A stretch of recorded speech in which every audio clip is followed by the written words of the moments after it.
Good afternoon, Minecrafters, and welcome to Season 2, Episode 18. I think shifting your attitude towards pain.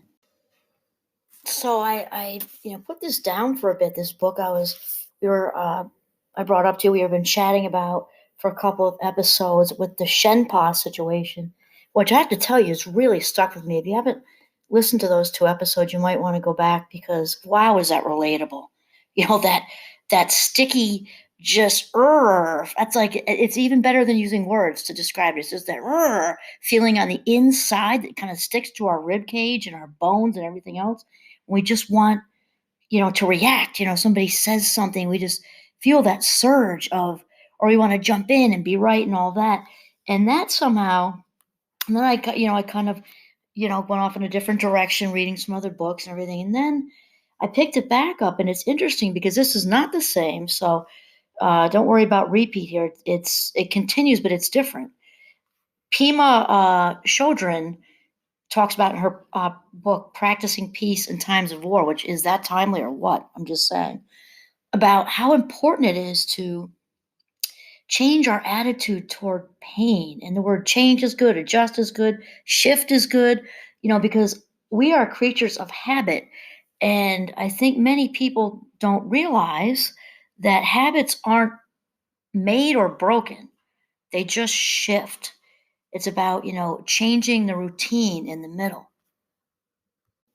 I think, and part of this is habit and routine, and part of it's just maybe inherent, and part of it's society. I think as human beings, we don't like being uncomfortable. It can be uncomfortable at the dentist, it can be mildly uncomfortable in a conversation with people we don't know, or somebody we do know introduces us to people we don't know, and then the dynamics change, and nothing's really wrong. No one's, stabbing us with, a sharp blade or anything. It's just we're uncomfortable, mildly uncomfortable, and then we start, you know, uh, becoming distracted, losing eye contact, then maybe consciously, planning the old beam me up, Scotty, to get out of that conversation or whatever. We just, as people, don't enjoy being uncomfortable, not even on the mildest level. And when we are uncomfortable, I think we instinctually just want out. Just it's just that beam me up, Scotty, get me out of here, even if it's tolerable.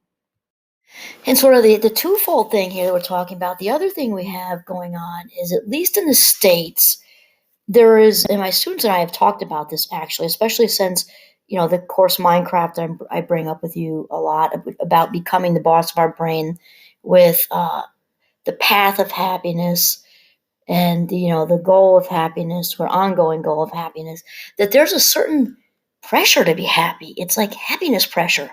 And it sounds like such, an oxymoron, just contradiction in terms, that we feel pressure to be happy. At least here we do. So Pima says on this topic, she says, on a very basic level, all beings think that they should be happy. When life becomes difficult or painful, we feel that something has gone wrong. This wouldn't be a big problem except for the fact that when we feel something's gone wrong, we're willing to do anything to feel okay again, even start a fight. This kind of describes to me like an emotional splinter. You have an actual wood splinter, even if it's a tiny little thing. We can't think about anything else about getting that, except for getting that splinter out. At least for me, it'll just bug you, bug you, bug you, and it's kind of like when we have, some sort of emotional discomfort, or even that socially awkward moment that I was just describing. It's like, gotta pull it out, gotta pull it right now. Can't do anything else till we alleviate this excruciatingly painful awkwardness, or whatever it is that's emotionally splintering us. Get it out now. Got to pull it out now. Where's the tweezers? And I will tell you something here. Even though I do not identify as a Buddhist, or someone who practices the Buddhist religion, I will gratefully, I mean, with a wide open, grateful heart, latch on to anything while it's useful for inspiration from anywhere, absolutely anywhere. And the Buddhists are really onto something with the whole suffering idea and the non-attachment, both of those. And because I mean, it's right? We're not, no matter what religion or culture we look at it around the world, somehow, some way, people have addressed the idea of suffering and what's the point, right? And, sort of, the whole purpose of us being on this earth, is learning to love each other better, whether that's Christianity, Jesus said that, whether we're talking about, um, the Muslim religion, you're talking about the Jewish religion, you're talking about Taoism and whateverism, we're all saying the same thing. It's about learning and growing and spiritually advancing, no matter which religion we're talking about. And when we're talking about, spiritual growth, I think it's very difficult for anyone to see how that really happens without, hitting some speed bumps along the way. And obviously this even starts with small children. They fall down, pretty soon when they're, starting to walk, and they fall and they scrape a knee. Then they're a little older, maybe they get a goldfish. Goldfish, well, maybe I haven't done so well with goldfish. I don't think goldfish have an incredibly long lifespan. Unless that's just me who's not good with them. But then they have to learn, the goldfish dies, and then higher up on the food chain, they might have a cat for a pet and had the cat for years, maybe by the time they're a teenager, and then they have to experience death that way. And often by that time, they might even have a grandparent, something happened to a grandparent. So little by little, these things are happening, suffering and death and loss and things that just, and of course, heartache, speaking of teenagers, inevitably we all get broken up with at some point or other, things, and things happen that aren't fair, which is very hard for children to understand. I think it's hard for some of us adults to understand too. It's hard to understand when things just aren't fair. You're playing, let's say you're playing the game by the rules and you're listening and, abiding by all the rules, and then, somebody just cheats or something happens or something is stolen, and which we just can't wrap our heads around it. And these things, again, they just happen, and they help us to grow. So Pima says, even like, on the severe end with the loss and illness, and God forbid somebody's in a car accident, loses a limb, or you have some loss via, finding out you have diabetes, whatever it is. She says, but the Buddhist teachings also say that this is not really what causes us misery in our lives. Think about that, because this is deep. A lot of people could think, what do you mean it isn't that really bad phone call I got about, a medical test that came up, positive, or, the loss of a limb, or, God forbid, again, that the phone call about from a state trooper about a death, a car accident. What do you mean that isn't what causes us misery? But she says, no, the Buddhist says that this is not what causes us misery in our lives. What causes misery is always trying to get away from the facts of life, always trying to avoid pain and seek happiness. This sense of ours that there could be lasting security and happiness available to us if we could only do the right thing. This is what, according to Buddhism, they say actually makes us miserable. I think it's fascinating. So even as I sit here, I think you've all probably realized by this point, I'm not much of a linear thinker. Very, in my head just went. These other books are not even in front of me right now. Right away, I'm thinking of two of my favorite. My favorite psychologist, Viktor Frankl. Actually, I have two. I also like Abraham Maslow. Frankl, though, is definitely my number one, and he's the one, of course, all about man's search for meaning. Right, when he wrote that book about being in the Nazi concentration camps, and his just the whole blow by blow of the daily, how he dealt with that, and talk about suffering. And he didn't reside there. But the thing is, just like Pima saying in her book, and such extreme measures that most of us can't even fathom, can't even fathom. He did what she's saying. He didn't push it away and, oh no, not me, not no, no, no. He did the opposite. He kind of rode the wave with it. And it sounds like such a lighthearted way to say that. I just don't know how else to describe it. And in many ways, actually embrace. And we're talking about intense suffering, not a sprained ankle. And he just came out. I don't know. I hesitate say the word enlightened, I almost don't feel qualified, right? He just had this just amazing talk about coming out in a place of post-traumatic growth, which is also very Marty Seligman. I feel like I'm being flooded with the great thinkers here. The man's search for meaning, that wrapping around all that suffering is like, at least if I'm going to suffer, I'm going to make it worth it. It's going to have meaning because I'm coming out on top. And that is what I love so much about Viktor Frankl. So they kind of came into my mind very close together. Viktor Frankl, and then kind of similar, but in a similar but different. John Kabat-Zinn, right? One of the biggest mindfulness gurus. For me, he's the biggest. I'm sure there are other ones close. I think most people, when you think of mindfulness, we go straight to John Kabat-Zinn. And when he talks about, even on a, I don't want to say lesser scale, but it's not okay to minimize anybody's suffering. So Viktor Frankl, living through Auschwitz, and I'm not sure if that was the exact one, but concentration camps. And then we have, people suffering daily with anxiety. Is it good to keep it in perspective? Yes. Do we need to minimize our own suffering? Absolutely not, because it's all relative. And John Kabat-Zinn is all about wrapping around the anxiety and inviting it in when we are mindful. And that seems so counterintuitive for the reasons we were just saying. No one, I shouldn't say no one, that's a big polarized word. Most of us don't enjoy being uncomfortable, never mind actively inviting anxiety in the door or even depressed thoughts in the door. Like, it just doesn't make, it's counterintuitive to most of our thinking. And yet the Buddhists are saying, you know, bring it on. And specifically to pain here, I'm not sure if I mentioned this in previous episodes because I'm not sure if it would have been my focus.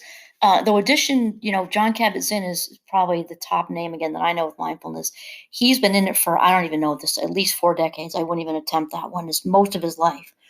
And he started a clinic in Boston at a hospital for people with chronic physical pain. So we're not even talking about emotional pain. I'm sure that's there too. We're talking about chronic physical, can't stand it, nails on a chalkboard pain.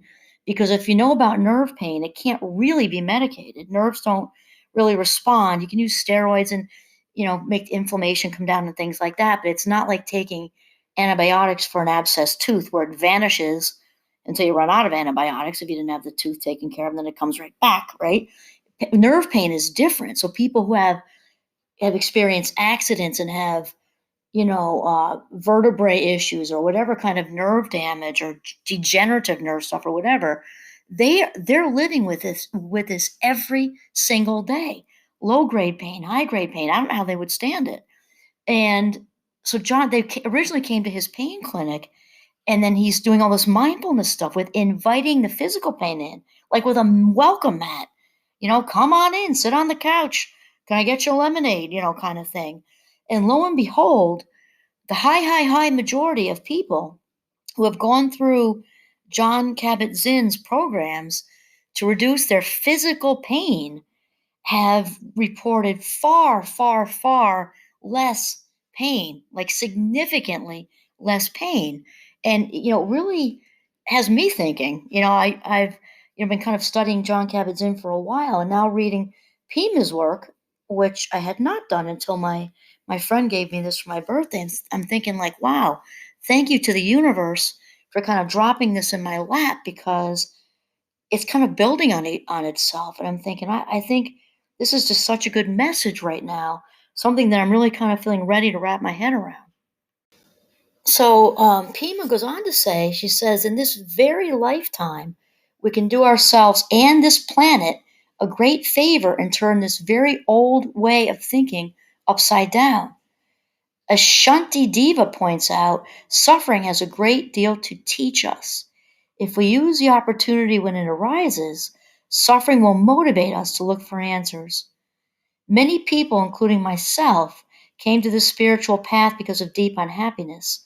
Suffering can also teach us empathy for others who are in the same boat. Oh, spot on. Sing it, sister. Furthermore, suffering can humble us. Even the most arrogant among us can be softened by the loss of someone dear. Wow, I just thought of something else, and it fits, so I'm going to run with it right now. I'm thinking about this. She's talking about, the furthermore, suffering can humble us, right? Even the most arrogant among us can be softened by the loss of someone dear. That's wild. I'm thinking of somebody I knew years ago. It's been, oh gosh, it's been ages since I've seen him. And I'm just thinking, this person, if I had to guess, looking back as a very seasoned adult, was more than likely buried under a pile of heavy shame. A pile of heavy shame. Wasn't honestly all that likable. Um, Not dishonest or anything, actually very honest, but just not very likable. Kind of hid behind his money, kind of an elitist, kind of arrogant, and kind of looking down on people. Um, just honestly, just not that likable. And then he went through a series, as they say with the book series, right? A series of unfortunate events. Some big life things happened, including a really ugly, ugly, ugly divorce and a lot of loss that experienced. And it just was a few years of just, you know, some bad cards dealt, I guess you could say. And wow, I remember and this person obviously was in there because we don't just show up like that, just buried beneath shame. And all of a sudden, this likable, it sounds like it was overnight. Well, it was almost overnight, actually. And likable, more pleasant, affectionate, kinder person was there because all of a sudden, all those crutches were ripped out from under his armpits and he needed people. He was vulnerable and had to depend more emotionally, I mean, because his money was still there. Had to depend on other people and um wow, I just thought of that right now. There was a lot of truth in that. Suffering can be very humbling, especially if we're under the illusion that we don't need people, because that is an illusion. We all need people. I'll tell you, of course, at a season 56, this kind of dialogue, especially with my best friend from childhood, who I talk about occasionally, the one who gave me this book, actually. This is part of our ongoing mid 50s conversation. We're constantly saying now, where's the spiritual lesson in this? And then we make jokes. I definitely do, and she does too.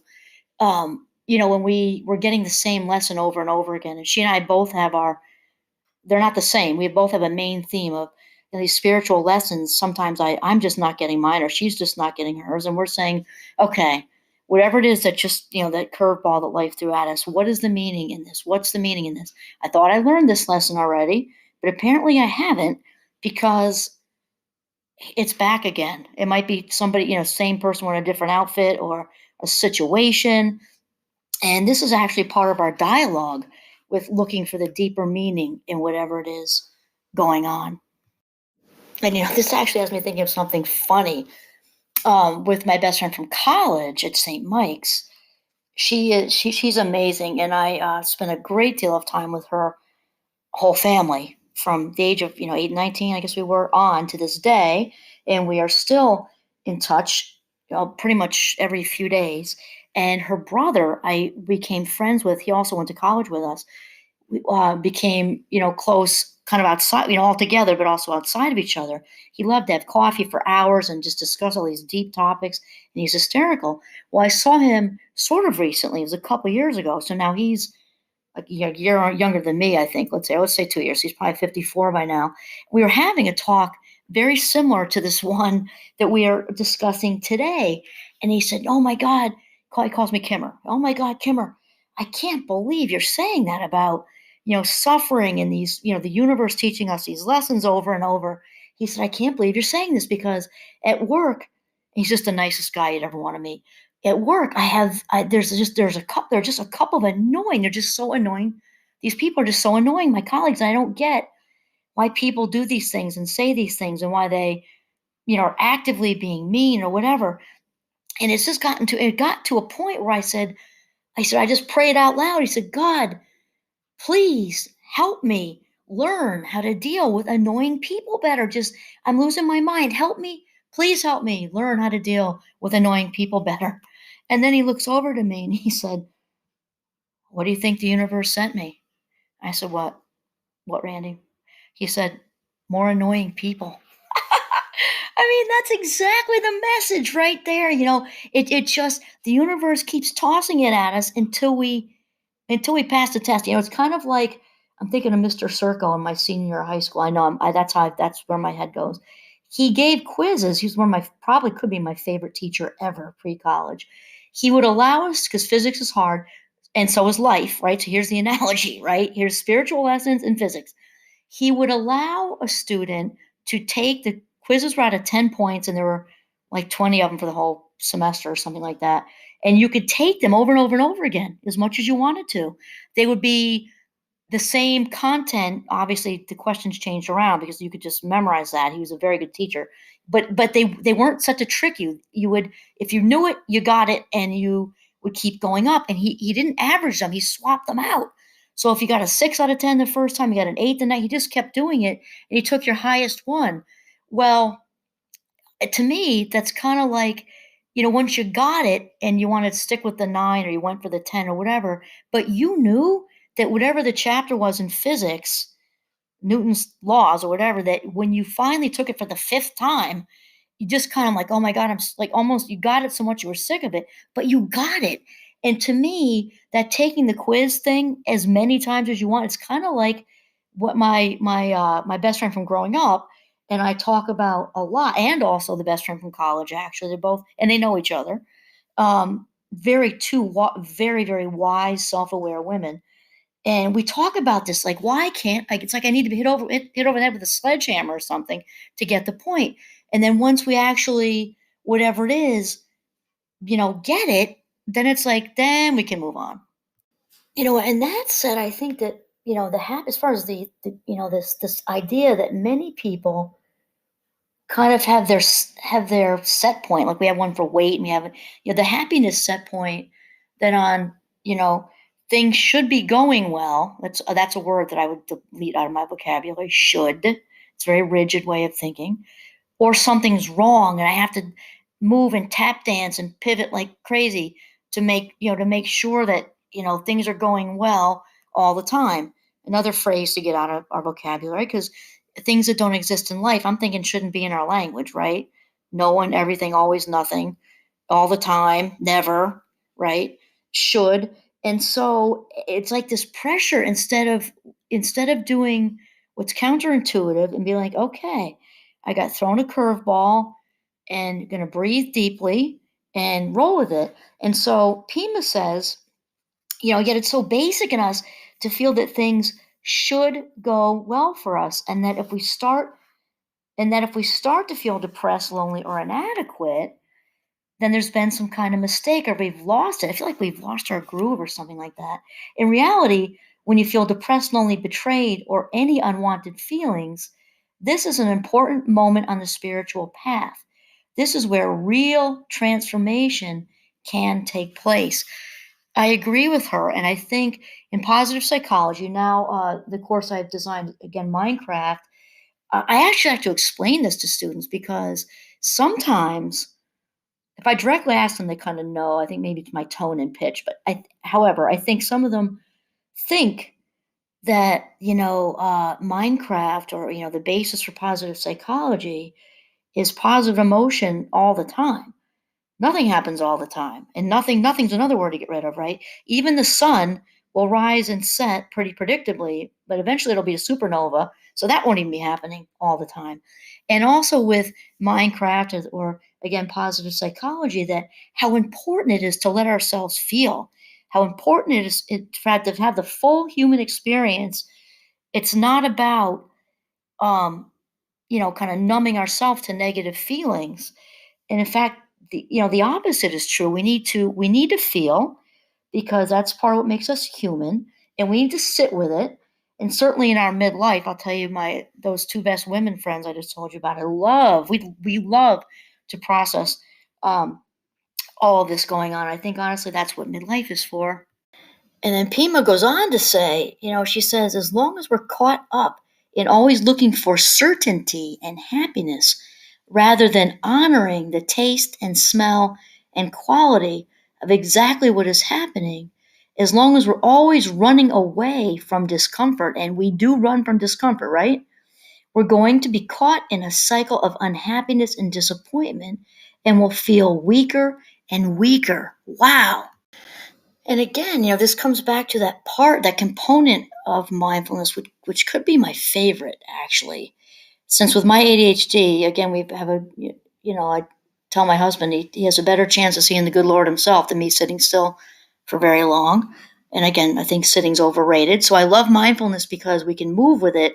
And the other main reason I like it, in addition to, being in the power of now, is the non-judgment part, because, and this goes hand in hand with this meaning of suffering thing, is just acknowledgement. Because when we acknowledge it, and we're fully present with it, we're fully living, and the pain actually dissipates, the anxiety dissipates. And I think it's important to really acknowledge that, of the sitting with it thing, the non-judgment, the feeling, and staying in the moment. I guess, what I'm finding amazing, and just because it's so true, and I think honestly, we seasoned folks get this, we start to get this hopefully by now, but it goes back to that, the Carl Jung quote that I toss around when I can, is that which we resist will persist. And it's just so true. And again, I'm not saying it's easy. It's so not easy. If it were easy, we'd be doing it at 6 instead of 56, right? It's not easy because it's counterintuitive. It goes against what our minds are telling us. Our minds are saying, oh, we're anxious, oh, we're scared, dig in, grab on, hold on, like you're water skiing in the rope, and just survive the waves in the wake of the back of the boat, blah, blah, blah, blah, blah, blah. Hang on for dear life. That's what our minds are doing out of fear and also familiarity, I think. And then Pima continues to say that this way of seeing helps us to develop inner strength. And what's especially encouraging is the view that inner strength is available to us at just the moment when we think we've hit the bottom, when things are at their worst. And I know, when things are at their worst, we'd much rather flip out, right? We'd much rather be in amygdala overdrive and just be in this crazed frenzy than actually dropping in, as John Kabat-Zinn calls it, dropping in. And he literally can be in the middle of a conversation and just his eyes sink and his pulse is probably, 12 beats a minute. He just sinks because he's so advanced at this. And it's amazing. And then Pima goes on and she says, instead of asking ourselves, how can I find security and happiness? We could ask ourselves, how can I touch the center of my pain? Can I sit with suffering, both yours and mine, without trying to make it go away?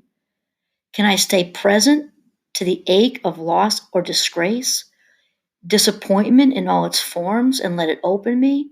This, Pima says, is the trick. And where my mind is going right now with this actually is this week, because we just started the semester. And with my Minecrafters, we always, of course, start with mindfulness the first day. They're just getting into it. We get into it more along the way. And then the next class, we got into active listening and how mindfulness works into active listening. And so we talked about, what does it mean to actively listen? So they said they came up with, eye contact, body posturing, nodding, smiling, repeating back with detail what the person said. And then we got into what gets in the way of listening, right? And it's thinking about what we're going to say next, all the stressors in life, anxiety, blah, blah, blah, blah, blah. And then we got into how did you feel when somebody really, truly heard you? And we're talking, like Pima says, touch the center of your pain. When somebody really, like, as if they crawled into your rib cage when your heart was broken, that trusted, safe person. How did that feel for you? And right away it rolls out of them. Relieved, less alone, validated. I feel okay now. I feel enough. I mean, it just rolled out of them, because even at 18 or 19 years old, most of them have had something happen, right? And that trusted person touched the center of their pain and helped them to sit with their pain. And the answer, their answers to how did that feel were relieved, validated, less alone, loved, part of things,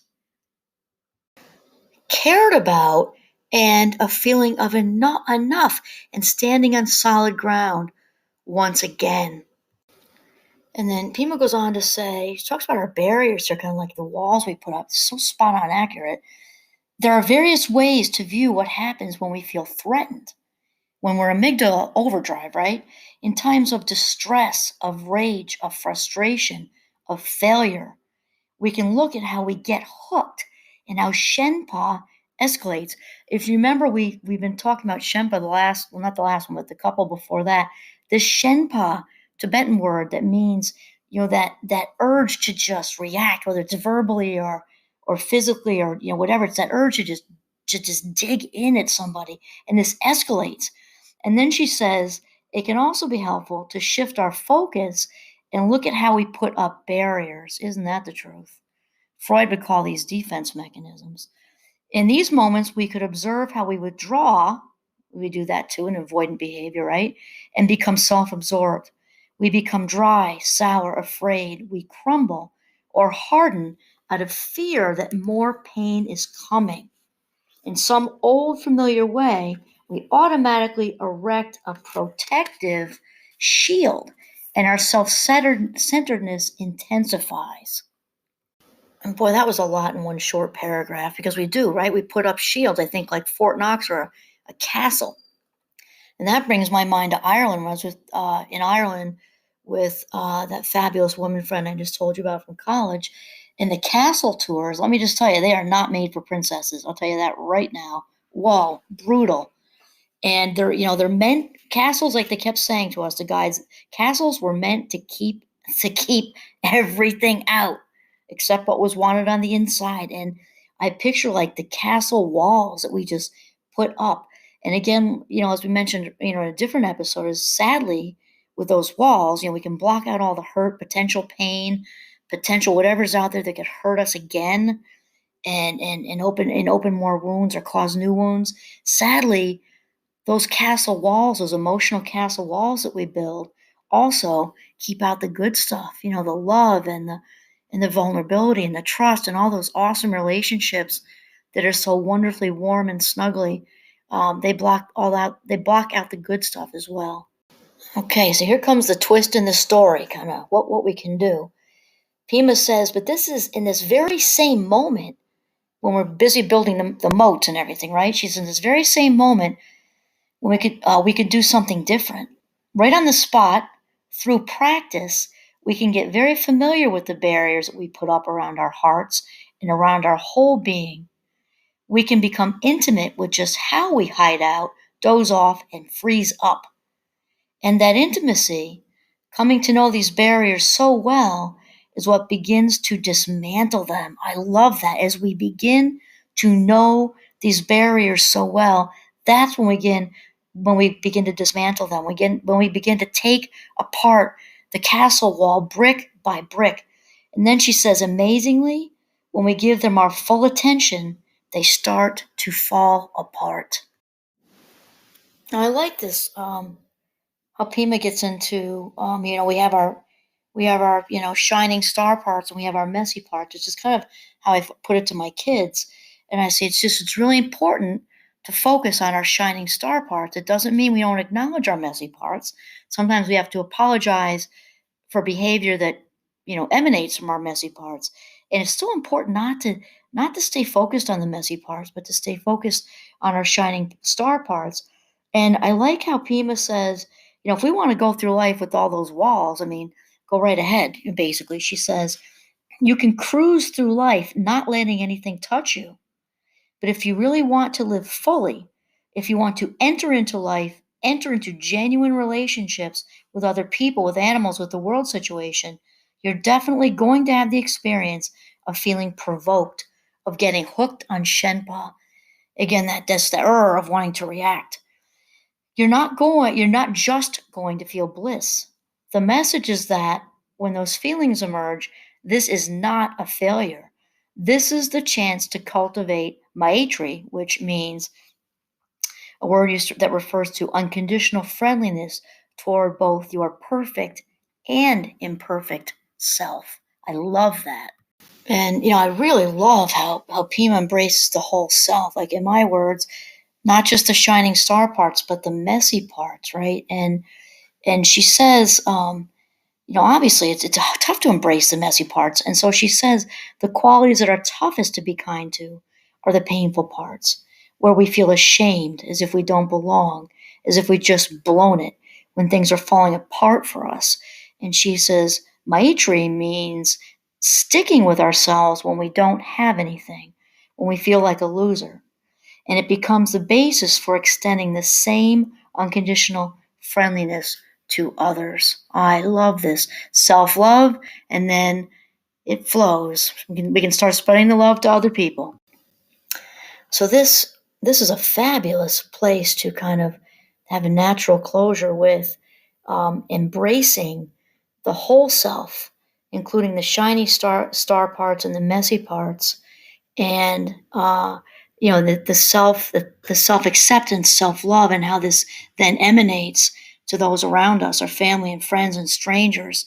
Think about what they can do for the world, right? So this is a great place to stop. So I will say to all my Minecrafters across the United States and world, thank you for listening. And this is Kimberly Quinn signing off from Northern Vermont. Have a mindful day.